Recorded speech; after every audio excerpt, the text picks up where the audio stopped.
السلام علیکم ورحمۃ اللہ وبرکاتہ۔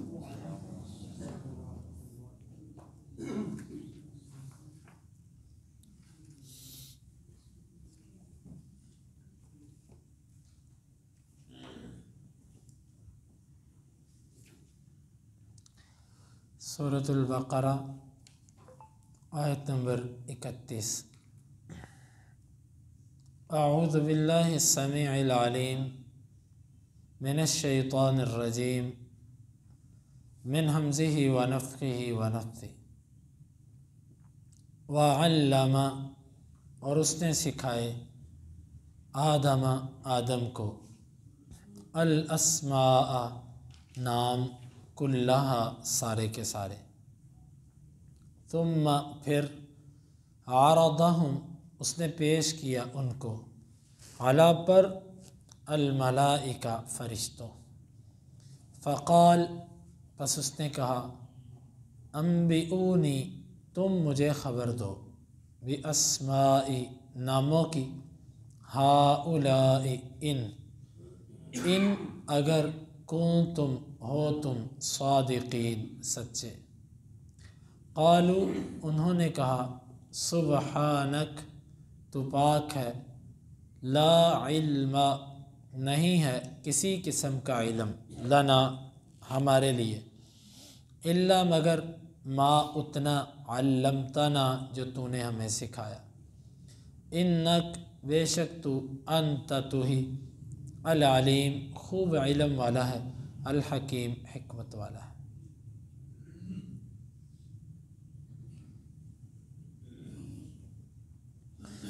وعلم آدم الاسماء کلہا، اور اس نے آدم کو سب کے سب نام سکھا دیے، ثم عرضہم علی الملائکہ، پھر اس نے ان کو فرشتوں پر پیش کیا، فقال انبئونی باسماء ہؤلاء، اس نے کہا کہ تم مجھے خبر دو ان کے ناموں کی، ان کنتم صادقین، اگر تم سچے ہو۔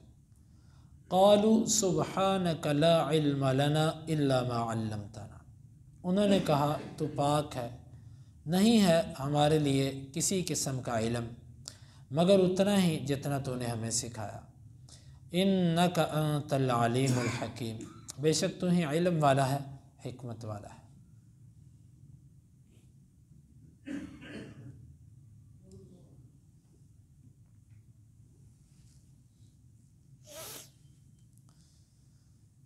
اس آیت مبارکہ میں اللہ تعالیٰ نے آدم علیہ السلام کو علم دیا کچھ چیزوں کا۔ یہ علم کن چیزوں کا تھا اس کے بارے میں حدیث میں تو کچھ وضاحت نہیں ہے، البتہ بعض صحابہ کرام کے آثار یا بعض تابعین کے جن میں کچھ ذوف بھی ہے، اس میں ہے کہ اللہ تعالیٰ نے ضرورت کی چیزوں کے نام سکھائے، یہ پیالہ ہے، یہ چمچ ہے، یہ پلیٹ ہے، اس طرح، اور بعض میں کہ انبیاء کے نام سکھائے، بعض میں قیامت تک ہونے والی ہر چیز کا نام، لیکن ان میں سے کسی قول پر دلیل نہیں ہے، بس اتنا ہے کہ اللہ نے سب نام سکھائے، کون سے سب نام یہ وضاحت نہیں کی، کیونکہ سب علم تو اللہ کے پاس ہے، اللہ نے اپنے سوا پورا علم کسی کو نہیں دیا۔ اگر سب کچھ آدم علیہ السلام کو سکھا دیا تو پھر تو آدم علیہ السلام کے پاس بھی اتنا علم آ گیا جتنا اللہ تعالیٰ کے پاس ہے، جبکہ یہ تو کسی مسلمان کا دعویٰ نہیں ہے۔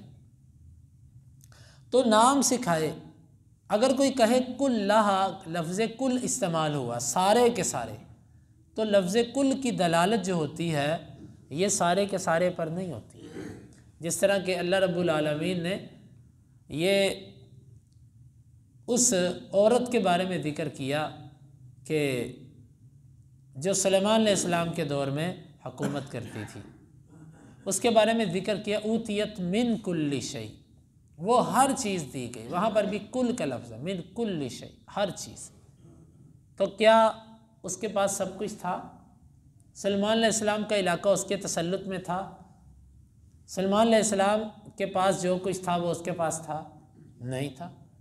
تو کل کا معنی ہر جگہ پر یہ نہیں ہوتا کہ ساری دنیا آخرت کی چیزیں آ گئی، بلکہ کل کی دلالت جو ہوتی ہے، اس کو گرامر کی زبان میں کہتے ہیں کہ اس کی دلالت عہدی ہوتی ہے، بعض دفعہ عہد ذہنی ہوتی ہے، بعض دفعہ عہد خارجی ہوتی ہے، اور بعض دفعہ کسی اور قرینے کی بنا پر اس کی دلالت کو محدود کیا جاتا ہے۔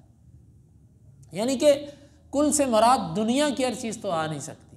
اس سے پھر یہی سمجھ آتی ہے کہ اس وقت آدم علیہ السلام کو کچھ ضرورت کی چیزیں اللہ تعالیٰ نے سکھا دی، جن سے آدم علیہ السلام کا واسطہ رہنا تھا، سکھا دیے۔ پھر وہ چیزیں جو تھیں وہ فرشتوں پر پیش کی۔ کس طرح پیش کی؟ وہ چیزیں بنا کر پیش کی، یا دل کے اندر ڈالی کہ ان چیزوں کے بھلا کیا نام ہو سکتے ہیں، یہ اللہ بہتر جانتا ہے۔ پھر ان چیزوں کو پیش کیا فرشتوں پر، اور اللہ تعالیٰ نے فرمایا کہ تم مجھے ان کے نام بتاؤ، تم مجھے ان کے نام بتاؤ، ان کنتم صادقین، اگر تم اپنے دعوے میں سچے ہو۔ کون سا دعویٰ؟ دعویٰ یہ تھا اگر تم اپنی بات میں سچے ہو۔ بات کیا تھی ان کی؟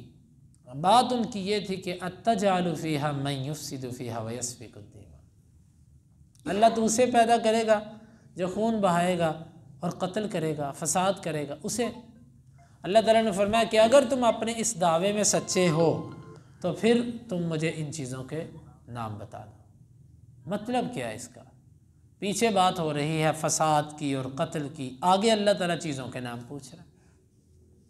تو اس میں اصل میں اشارہ اس بات کی طرف ہے کہ اللہ تعالیٰ اس کو، فرشتوں کو یہ بتا رہے تھے کہ تم قتل اور فساد کی بات تو کرتے ہو، لیکن میں انہیں ایک ایسی چیز سکھاؤں گا کہ جس چیز سے وہ قتل اور فساد سے بچ جائیں گے۔ وہ چیز کیا ہے؟ وہ علم ہے، علم، کہ جب علم آئے گا تو وہ فساد سے بھی بچیں گے اور قتل سے بھی بچیں گے۔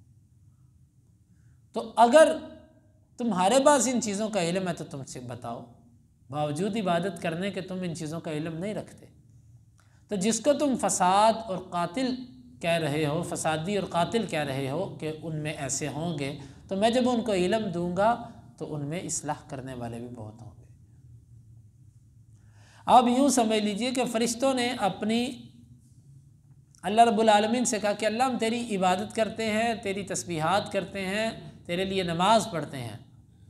اللہ تعالیٰ نے آدم کی ان پر فضیلت عبادت کے ساتھ ظاہر نہیں کی کہ اگر تم اتنی عبادت کرو گے تو آدم اتنی عبادت کرے گا۔ اللہ تعالیٰ نے عبادت پر فضیلت علم کے ساتھ ظاہر کی۔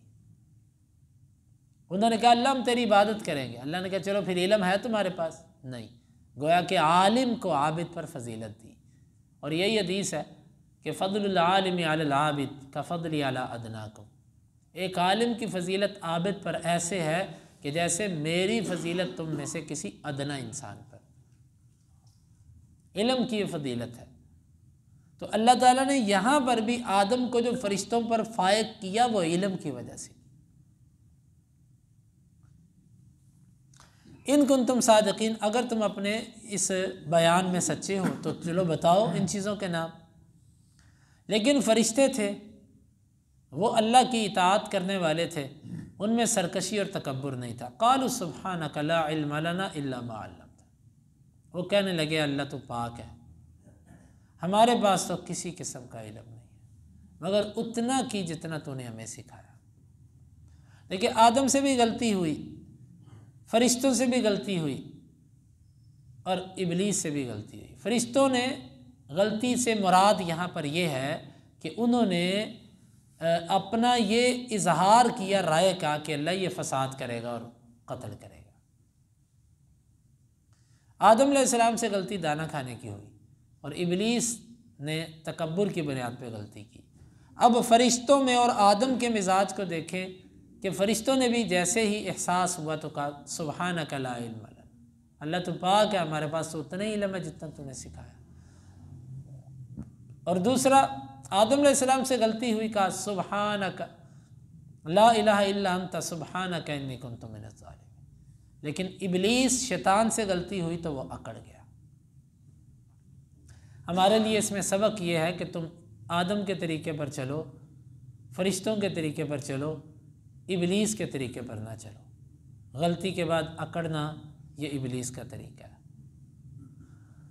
اللہ رب العالمین نے فرمایا کہ فرشتے کہنے لگے انک انت العلیم الحکیم، اے اللہ تو ہی علم والا ہے اور تو ہی حکمت والا ہے، ہمارے پاس تو علم نہیں ہے صرف اتنا کہ جتنا تو نے بتایا، اور ان چیزوں کے نام تو نے ہمیں نہیں بتائے، ہمیں نہیں آتے۔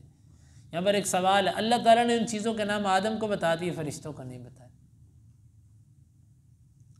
تو یہ تو بظاہر یوں لگتا ہے نا کہ استاذ ایک چیز کا جواب ایک شاگرد کو بتائے دوسرے کو نہ بتائے، تو جس کو نہیں بتایا اس کا کیا قصور؟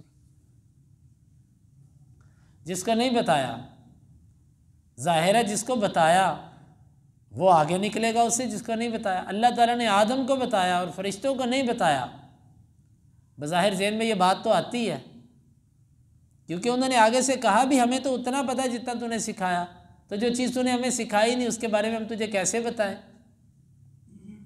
تو حقیقت یہ ہے کہ یہاں پر اللہ تعالیٰ یہ نہیں کرنا چاہتے تھے کہ فرشتوں کو رسوا کرنا اور ایک آدم کو چیٹنگ کروا دی، آدم کو بتا دیا اور باقی فرشتوں کو نہیں بتایا، یہ مقصد ہی نہیں تھا اللہ تعالیٰ کا، بلکہ اللہ تعالیٰ یہاں پر فرشتوں کو یہ سمجھانا چاہتے تھے کہ دیکھو کچھ ایسی چیزیں ہیں جو میں نے تمہیں نہیں سکھائیں، تمہیں نہیں بتائیں، کیونکہ ان چیزوں سے تمہارا تعلق نہیں ہے، ان چیزوں سے تمہارا واسطہ نہیں ہے، ان چیزوں کا تعلق اس کی زندگی کے ساتھ ہے، تو جب میں یہ چیزیں اس کو سکھاؤں گا، یہ چیزیں ان کو بتاؤں گا تو یہ سیکھ جائے گا، گویا کہ میرے نیک بنانے سے تم نیک بن گئے، تو اس کو میرے سکھانے سے یہ سیکھ نہیں جائے گا۔ میں نے جس طرح تمہیں نیکی تقوی اور علم، تمہیں نیکی تقوی اور عبادت کی توفیق دی اور نیک بنا دیا، تو میں جب اس کو علم دوں گا تو یہ اس علم کے ساتھ بھی بہت سی خیر کو پھیلائے گا۔ بتانا یہ مقصد تھا کہ جیسے میں نے تمہیں نیکی تقوی دی تم نیک متقی بن گئے، ایسے میں اس کو علم دوں گا، اس علم کی بدولت یہ اپنے آپ کو سنوارے گا، اور جن دو چیزوں کا تم نے ذکر کیا فساد اور قتل، اس سے یہ بچے گا۔ اور یہاں سے یہ بات بھی سمجھ آتی ہے کہ علم اصل وہی ہے جو انسان کو فساد سے بچائے، فساد اللہ کی نافرمانی ہوتی ہے، اگر علم کے باوجود بھی انسان فساد سے نہیں بچتا تو یہ علم نافع نہیں ہے۔ نفع دینے والا علم وہی ہوتا ہے جس سے انسان فساد اور قتل سے بچے، قتل بھی ایک قسم کا فساد ہی ہے، فساد خلاصہ فساد سے بچے، کیونکہ انہوں نے جس چیز کا ذکر کیا اللہ نے اس کے آگے علم کا ذکر کیا کہ علم ہی ایسی چیز ہے جو ان چیزوں سے بچائے گی۔ تو آگے پھر اللہ تعالیٰ نے آدم علیہ السلام سے کہا آدم تم ان چیزوں کے نام بتاؤ، تو آدم علیہ السلام نے ان چیزوں کا ذکر کیا، انشاءاللہ اس کا بیان آئندہ درس میں۔ اللہ رب العالمین سے دعا ہے اللہ تعالیٰ ہمیں یہ چیزیں سمجھنے کی اور عمل کی توفیق عطا فرمائے۔